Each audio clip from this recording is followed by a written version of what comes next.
सोलापुरात अत्यंत प्रतिष्ठेच्या करण्यात आलेल्या विधान परिषद निवडणुकीत भाजपचे राजेंद्र राऊत विजयी झालेत। शरद पवारांच्या राष्ट्रवादीचे उमेदवार वसंतराव देशमुख यांचा पराभव झालाय।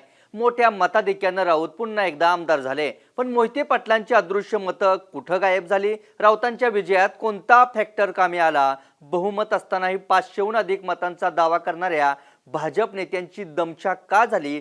याच प्रश्नांची उत्तरे शोधण्याचा प्रयत्न आपण या व्हिडिओतून करणार आहोत। नमस्कार, मी लखन आदाटे आणि तुम्ही पाहताय मुंबई तक। बार्शीचे माजी आमदार आणि फडणवीसांचे विश्वासू राजेंद्र राऊतांनी अखेर गुलाल उधळला। खासदार मोहिते पाटलांनी ताकद लावूनही शरद पवारांच्या राष्ट्रवादीचे उमेदवार वसंतराव देशमुख मोठ्या मतांनी पराभूत झाले। मात्र त्यानंतरही राऊत आणि देशमुखांना पडलेल्या मतांनी अनेकांना आश्चर्याचा धक्का बसला। या निवडणुकीचं विश्लेषण करण्याआधी एक नजर टाकूयात कुणाला किती मतं पडली यावरती। राजेंद्र राऊतांना 483 तर वसंतराव देशमुखांना 118 मतं मिळाली। 616 पैकी 614 जणांनी मतदान केलं होतं, त्यातील 13 मतं बाद झाली। म्हणजेच भाजपच्या राऊतांनी 365 मतांच्या मोठ्या आघाडीसह विधान परिषद गाठले।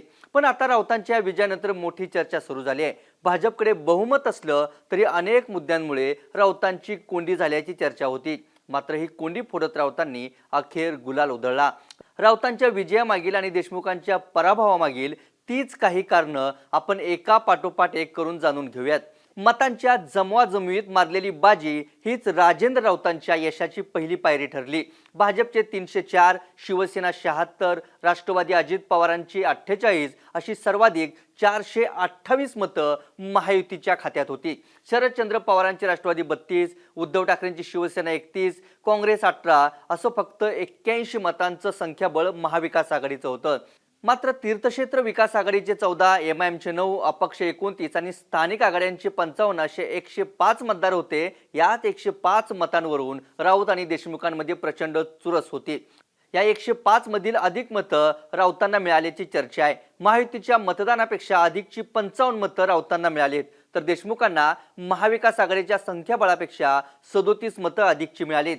त्यामुळे स्थानिक आघाड्यांच्या मतांचं विभाजन झाल्याचं प्रथम दर्शनी तरी दिसून येतंय। पण हे सगळं मतदान गुप्त पद्धतीने झालं होतं। त्यामुळे शरद पवारांच्या राष्ट्रवादीतील नाराज आमदारांची मतं राऊतांना मिळाली की देशमुखांना, हे मात्र अजूनही कोड आहे। क्रॉस वोटिंग रोखण्यास आलेलं यश राऊतांसाठी महत्त्वाचा ठरलेला दुसरा फॅक्टर।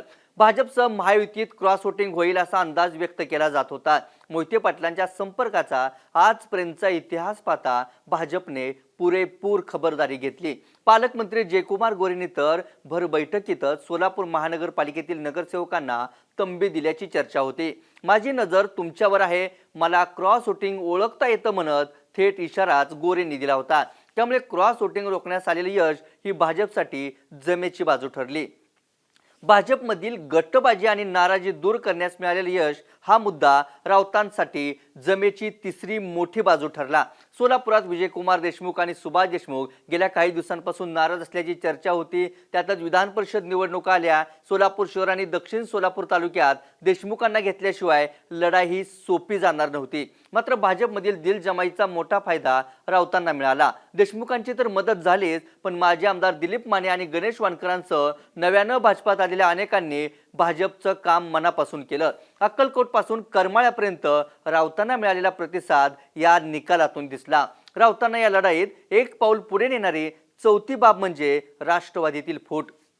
शरद पवारांच्या राष्ट्रवादीमधील आमदारांच्या नाराजीचा फटका वसंतराव देशमुखांना बसला। माढ्याचे आमदार अभिजित पाटील, करमाळ्याचे आमदार नारायण पाटील आणि माळशिरसचे आमदार उत्तमराव जानकर यांनी थेट विरोधाचा बाण काढला। जानकरांनी मोहिते पाटलांवर टीकास्त्र सोडलं, तर अभिजित पाटलांनी पंढरपूर पंचायत समितीमधील निवडणुकीत देशमुखांनी भाजपला साथ दिल्याचा दावा करत देशमुखांचं काम करण्यास सरळ नकार दिला। मोहोळचे आणि उत्तर सोलापूरचे आमदार राजू खरे यांनी मात्र देशमुखांसोबत राहणं पसंत केलं। मात्र इथं राजन पाटलांनी सामना बरोबरीत नेला। राऊतांसाठी बोनस ठरलेली पाचवी गोष्ट म्हणजे महाविकास आघाडीत नसलेला समन्वय। मैदानावर लढताना आधीच शरद पवारांचे राष्ट्रवादीचे आमदार सोबत नव्हते, त्यातच महाविकास आघाडीची मदतही वसंतराव देशमुखांना मिळाली नाही। विधान परिषदेसाठी इच्छुक असणारे ठाकरेंच्या शिवसेनेचे नेते धनंजय डिकुळे तर भाजप आमदार देवेंद्र कोटेंच्या गाडीतून आले आणि माघारी घेतली। त्यामुळे आधीच संख्याबळ कमी त्यात महाविकास आघाडीत नसलेला समन्वय देशमुखांसाठी त्रासदायक आणि राऊतांना मात्र वातावरण निर्मितीसाठी फायदेशीर ठरला.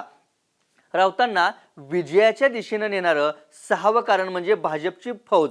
राजेंद्र राऊत यांच्या प्रचारासाठी पालकमंत्री गोरे, आमदार सचिन कल्याण शेट्टी, माजी आमदार राम सातपुते, माजी आमदार दिलीप माने, माजी जिल्हाप्रमुख शहाजी पवारांसह अनेकांनी प्रचारासाठी कंबर कसली. शहाजी पवार विधान परिषदेसाठी इच्छुक होते, मात्र पक्षाने राऊतांना उमेदवारी देताच पक्षादेश मानत शहाजी पवारांसह त्यांचे बंधू जिल्हा परिषदेचे उपाध्यक्ष इंद्रजित पवार सुद्धा पायाला भिंगरी लावून राऊतांच्या प्रचारासाठी जिल्हाभर फिरले. म्हणजे राजेंद्र राऊतांसाठी अख्खी भाजप आणि महायुतीची फौज कामाला लागली होती. तर दुसरीकडे वसंतराव देशमुखांसाठी फक्त मोहिते पाटीलच प्रचार करताना दिसले. खासदार मोहिते पाटलांनीच एकाकी खिंड लढवली. त्याचा परिणाम आपल्याला आज निकालातून दिसतोय. गोरेंविरोधातील रोष कमी करण्यास मिळालेलं यश हे राऊतांच्या विजयाचं 7वं कारण. सोलापुरात पालकमंत्री जयकुमार गोरेंविरोधात प्रचंड रोष होता. नगरपालिका निवडणुकीत निधी देण्यावरून धमकी देणाऱ्या गोरेंविरोधात महाविकास आघाडीसह महायुतीमधूनही नाराजी व्यक्त केली जात होती. भाजपमधील गटबाजीतही गोरेंचा हातभार असल्याचं बोललं जात होतं. राऊतांना याचा फटका बसेल असा अंदाज होता, पण जयकुमार गोरेंनीच एक पाऊल मागे घेतलं. समन्वयाची भूमिका घेत महायुतीच्या नेत्यांना मानाचं स्थान दिलं. राजेंद्र राऊतांना सोबत घेत जिल्हाभरात भेटीगाठी घेतल्या. परिणामी या दिलजमाईचा फायदाच राऊतांना झाल्याचं दिसतंय. राऊतांच्या पाठीमागील फडणवीसांचं कनेक्शन ही 8वी आणि सर्वाधिक महत्त्वाची बाब. राजेंद्र राऊत मुख्यमंत्री देवेंद्र फडणवीसांचे निकटवर्ती आहेत. फडणवीसांवर टीका करणाऱ्यांना राऊत त्यांच्या स्टाईलमध्ये प्रत्युत्तर देत असतात. अगदी मनोज जरांगे पाटलांनाही राऊतांनी शिंगावर घेतलं होतं. विधानसभा निवडणुकीच्या जागा वाटपात बार्शी विधानसभा मतदारसंघ एकनाथ शिंदेंकडे गेल्यानं राऊतांना भाजपऐवजी शिवसेनेकडून मैदानात उतरावं लागलं होतं. पण राजाभाऊ राऊतांना ठाकरेंच्या शिवसेनेकडून रणांगणात उतरलेल्या दिलीप सोपलांकडून पराभूत व्हावं लागलं. मात्र पराभवानंतर राऊतांनी फडणवीसांशी संपर्क कायम ठेवला. त्यांच्या तोंडी नेहमी देवाभाऊंचंच कौतुक होतं. मग लाडक्या शिलेदारासाठी मुख्यमंत्र्यांनीच फिल्डिंग लावली. चुळबुळ करणाऱ्यांना डोस दिला आणि निवडणुकीत खेळ करण्याच्या प्रयत्नात असणाऱ्यांना थेट तंबी दिली. त्यानंतर या सगळ्यांवर पालकमंत्री जयकुमार गोरे आणि आमदार सचिन कल्याण शेट्टी यांचं बारीक लक्ष होतं. परिणामी जे तिकिटामुळे, राऊतांच्या आधीच्या वक्तव्यामुळे, पक्षानं डावलल्यामुळे नाराज होते, त्यांनाही गुपचूप काम करावं लागलं. अगदी जिल्हा बँकेच्या घोटाळा प्रकरणामुळे झालेल्या त्रासाचा मुद्दाही बाजूला पडला. फडणवीसांच्या थेट हस्तक्षेपामुळेच राजेंद्र राऊतांच्या वाटेतील हे सगळे काटे दूर झाल्याची चर्चा आहे. विजयानंतर राजेंद्र राऊत आणि फडणवीसांमधील फोनवरचा संवादाचा हा व्हिडिओ सगळं काही सांगून जातो. बरोबर साहेब, 365 मतदान आली सीट साहेब, 483 आपल्याला बोलली, 118 दिली. हो, तुमच्या आशीर्वादाने झालं साहेब सगळं. भाऊनी पण फार मनावर घेतलं. हो येतो साहेब. हो सर. हो सर. तसं पाहायला गेलं तर सोलापूरची निवडणूक बिनविरोध होती की काय अशी परिस्थिती होती. काँग्रेस उमेदवाराचा अर्ज बाद झाल्यानंतर खासदार धैर्यशील मोहिते पाटलांची या निवडणुकीत एंट्री झाली आणि सगळं चित्र बदलून गेलं. तरीही पालकमंत्री गोरेंनी विरोधकांकडे 16 मतही नाहीत असा दावा केला होता. तर राजाभाऊ राऊत म्हणाले होते 500हून अधिक मतांनी मी निवडून येईन. पण मोहिते पाटलांनी भाजप नेत्यांना निवडणूक लढवण्यास भाग पाडलं. म्हणूनच विजयानंतर पालकमंत्री गोरे मोहिते पाटलांना डिवचतायत, तर राजेंद्र राऊत मोहिते पाटलांना हे असं खुलं आव्हान देत आहेत. काही लोकांना इगो असतो, काही लोकांना म्हणजे स्वतःच्या ताकदीबद्दल किंबहुना लोकांना गृहीत धरायची सवय असते. तर त्याबद्दल मी अधिकचं बोलावं असं मला वाटत नाही, कारण सध्या जमाना गॉगलचा आहे. त्यातून सामान्य माणसाची मतं, सामान्य माणसाच्या भावना, सामान्य माणसाचं सध्या काय चाललं आहे याच्या संदर्भात बघायची त्यांची दृष्टी आता बाहेर गेलेली आहे. त्यामुळे त्याला अधिकचं त्याला महत्त्व देणं मला योग्य वाटत नाही. तर एक सांगेन असे अदृश्य शक्तीचे प्रयोग करणारे आता अदृश्य झालेले आहेत. त्यांचं या जिल्ह्यातलं अस्तित्व, हे पडलेली मतं हे त्यांच्या कर्तृत्वाने पडलेली नाहीत. मी एवढा सल्ला देईल की युगो करू नका. आज जे काही राजेशाही थाट असतो असा राहिलेला नाही. ही लोकशाही आहे. डॉक्टर बाबासाहेब आंबेडकरांनी जी घटना लिहिलेली आहे की सर्वसामान्य कार्यकर्त्याला सुद्धा या ठिकाणी न्याय मिळतो.